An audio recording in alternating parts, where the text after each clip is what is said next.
আজ বানাবো ডিম তড়কা। তার জন্য এখানে 2 রকমের ডাল আর রাজমা সারা রাতের জন্য আমি ভিজিয়ে রেখেছিলাম। তারপর একটা প্রেসার কুকারের মধ্যে ডালগুলো নিয়ে পরিমাণ মতো জল দিয়ে নুন হলুদ দিয়ে আমি 3টে সিটি দিয়ে নেবো।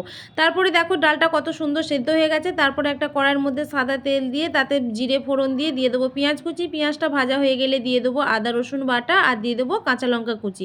দিয়ে ভালো করে ভেজে নেওয়ার পরে দিয়ে দেবো টমেটো কুচি।